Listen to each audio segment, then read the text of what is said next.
From the very beginning, there was something different about Paul Teutul Jr. before the fame, before the brand deals, and long before millions of viewers tuned in every week. Those close to him could already see it. Raw talent, the kind you don't teach, the kind you don't expect from someone so young. When American Chopper first hit the screen, audiences were immediately drawn to this quiet but brilliant fabricator who turned cold steel into rolling art. But what the world didn't know was how deeply his passion would cost him. Paul Jr.'s rise wasn't loud or filled with dramatic declarations. It was subtle. He was the calm precision behind every curve and contour of Orange County Chopper's most iconic builds. While his father, Paul Sr., provided the thunderous presence and intimidating authority, Jr. brought the soul. He welded emotion into metal, shaping bikes that didn't just look good, they felt alive. And that was what made him a phenomenon. Fans didn't just admire his work, they connected to it. But behind this creative brilliance was a storm quietly forming. As a young man thrown into sudden stardom, Paul Jr. had no roadmap, no breathing room, and no real understanding of how big the show would become.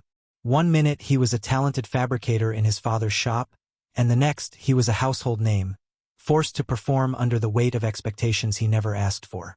Every build became a test. Every episode became a spotlight he wasn't prepared for. And every argument, especially with his father, became national television. Still, during those early seasons, viewers saw the best of him. His vision, his craftsmanship, and his ability to turn chaos into beauty drove the success of Orange County Choppers.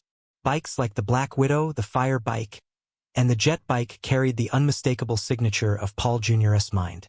The creativity seemed limitless, but what the cameras didn't capture was the emotional toll behind the scenes. The sleepless nights, the impossible deadlines, and the unspoken fear that one mistake could ruin everything. Even in that intense environment, Paul Jr. kept pushing. He wanted to prove himself, not just to the world, but to his father. Anyone who watched could feel the tension between them, but only a few realized how deep it went. Their relationship wasn't just strained. It was a clash of two powerful forces, one driven by pride, the other driven by passion. And while fans admired their on-screen chemistry, they didn't see the pain it created. This was the beginning of a journey that would lift Paul Jr. to extraordinary heights, but also set him on a path toward heartbreak no one imagined. Because while talent can build dreams, it can also build walls. Walls that even family can't always break through. The fame came fast, faster than anyone inside Orange County Choppers could have predicted. Overnight, Paul Jr. wasn't just a fabricator, he was a celebrity. His face was on posters, magazine covers, and TV promos. Fans lined up outside the shop just to get a glimpse of him. But fame has a strange way of exposing what's already fragile. And for Paul Jr., it magnified every pressure, every flaw, and every hidden wound. Inside the shop, the tension between him and his father was no longer a private storm. It was a televised spectacle. Arguments that would have once stayed behind closed doors were now ratings gold, replayed, dissected, and talked about by millions. And while fans saw drama, Paul Jr. felt something far more devastating. Humiliation, frustration, and the sense that no matter how good he was, it was never going to be enough for his father. Every time he walked through the shop doors, the cameras were waiting.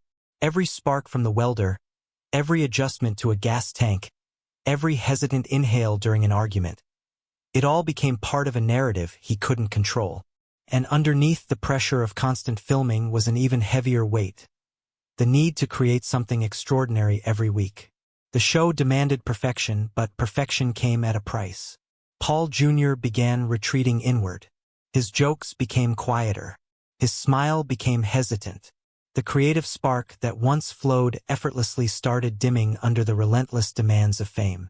Fans didn't notice at first.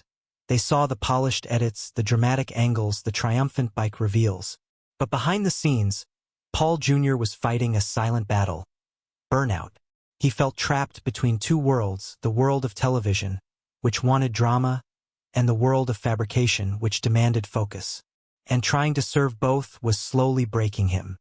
His relationship with his father deteriorated further, each disagreement chipping away at their bond.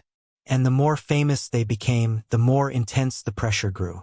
Paul Jr. had always been introspective, but now he was withdrawn.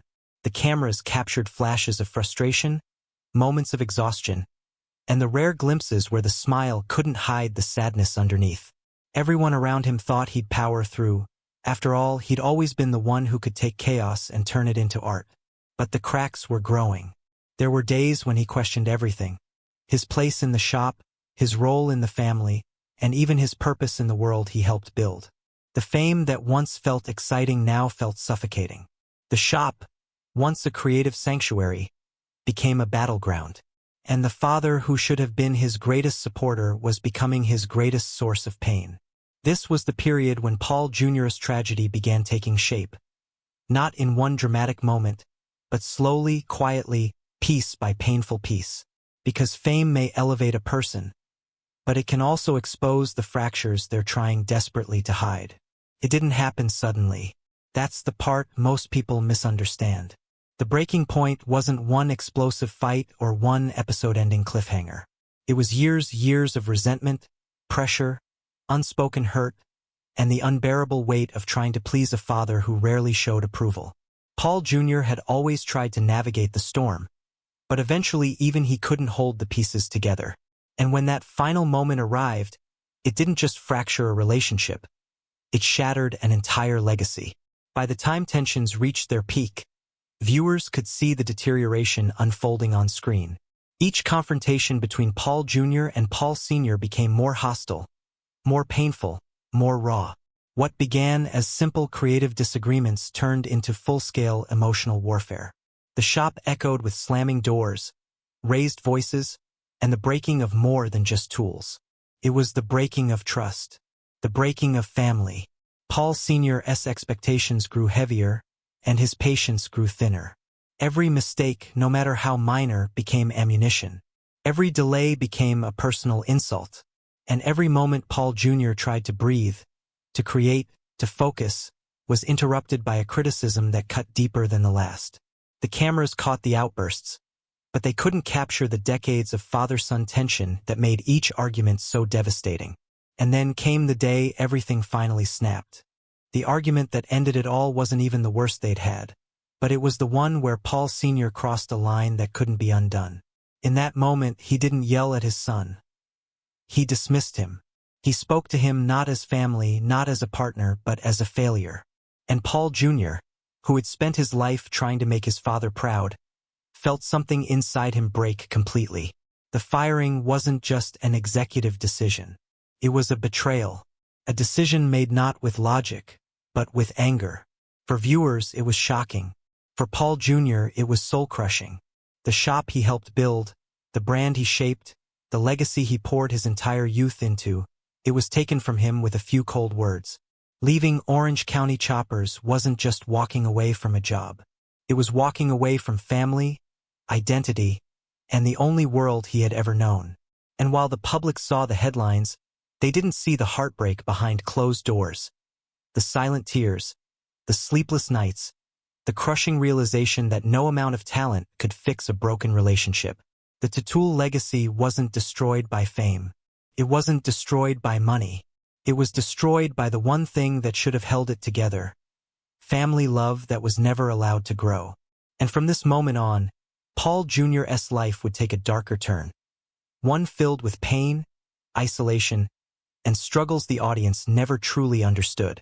When the doors of Orange County Choppers closed behind him for the last time, Paul Jr. didn't step into freedom. He stepped into emptiness. Everything he had built, every design, every sleepless night, every moment of pride, was now locked behind a brand that no longer wanted him. And while the world talked about the drama, the ratings, the storyline, Paul Jr. was quietly facing something far more painful: the reality of life without the one place where he had always belonged. At first, he tried to stay strong. He told himself he would rebuild, create a new path, prove he didn't need the OCC name to succeed. But beneath that determination was a heavy, aching grief. He hadn't just lost a job. He had lost his father, lost his history, lost the identity he had carried since he was a teenager. And no matter how hard he tried to move forward, the wound kept reopening. The isolation was the hardest part. The cameras were gone. The fans weren't waiting by the gates anymore. The noise of the shop, the clanging metal, the hissing torches, the buzz of the crew, was replaced with silence. And in that silence, Paul Jr. was forced to confront the emotional toll he had ignored for years. The anger, the sadness, the exhaustion, the trauma of trying to earn love from someone who rarely gave it. But there was something even darker he struggled with, something he never openly talked about. The fear that his father was right.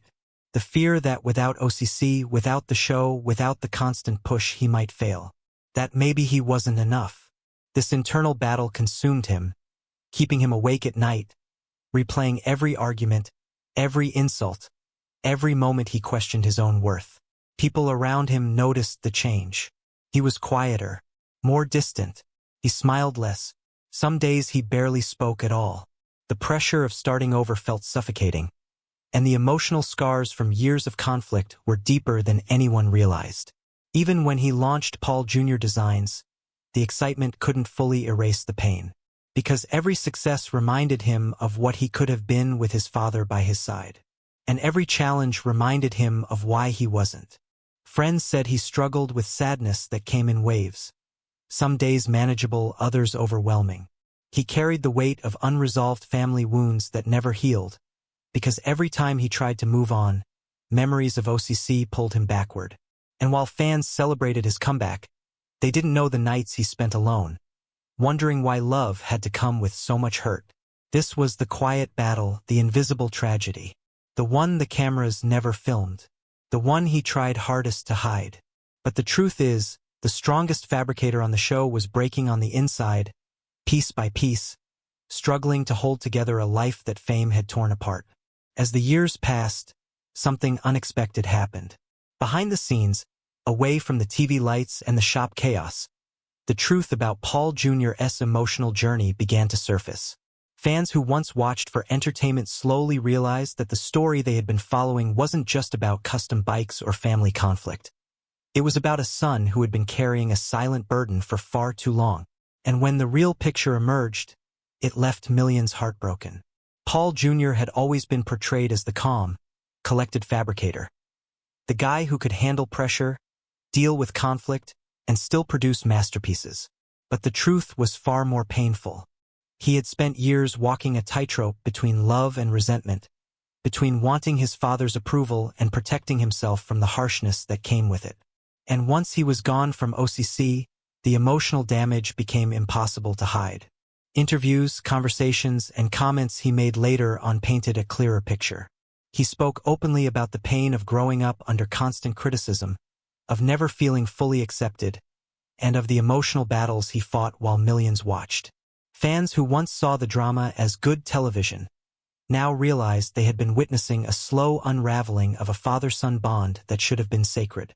What hurt people the most was understanding how deeply Paul Jr. had wanted things to be different. He didn't want fame. He didn't want conflict.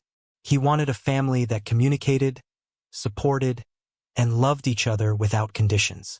Yet, instead of that, he found himself trapped in a cycle of tension that pushed him to his breaking point. The more he opened up, the more fans saw a man who had spent years smiling through pain that was never his fault. But the tragedy didn't stop there. Even after rebuilding his life with Paul Jr. Designs, even after finding some peace, the scars remained. He admitted the relationship with his father was deeply fractured. Some wounds healed, some didn't, and some were too deep to fully repair. And fans finally understood just how much he had carried alone. Yet in this heartbreak, there was strength. Paul Jr. used his pain not to destroy himself, but to build something new. He became a devoted husband, a loving father, and a man determined to break the cycle that hurt him. He learned to create without pressure, to lead without anger, and to love without fear. But the tragedy, his tragedy, was the realization that everything he endured didn't have to happen. The fame, the fights, the emotional damage, all of it could have been avoided if love had come before television. And that's why fans are heartbroken today. Because while Paul Jr. survived his darkest chapters, he never got the one thing he wanted most. A father who understood him, supported him, and stood by his side. Not as a boss, but as a dad. His story isn't just about motorcycles. It's about the price of fame, the cost of unresolved pain, and the emotional wounds that reality TV never shows. In the end, the heartbreaking story of Paul Teutul Jr. is not about motorcycles, metal, or television drama. It's about a son who gave everything he had, his talent, his creativity, his youth, only to discover that some battles can't be won in the spotlight. The world watched him rise, watched him break, and watched him rebuild from the ashes of a legacy that should have protected him, not destroyed him. And yet, despite the pain, despite the isolation, despite the scars no camera ever captured, Paul Jr. became something far greater than a reality star. He became living proof that strength doesn't come from the absence of suffering. It comes from the courage to keep going when everything in your world has fallen apart. Today, fans see the truth more clearly than ever. They don't just admire his bikes. They admire his resilience. They admire the man who refused to let heartbreak define him. Because in the end, Paul Jr.'s real masterpiece wasn't forged in steel. It was forged in survival. And as his story continues, one thing is certain. The tragedy that once broke him has become the very thing that inspires millions. His journey reminds us that no matter how dark life gets, there is always a way forward, even when the pain comes from the people we love the most.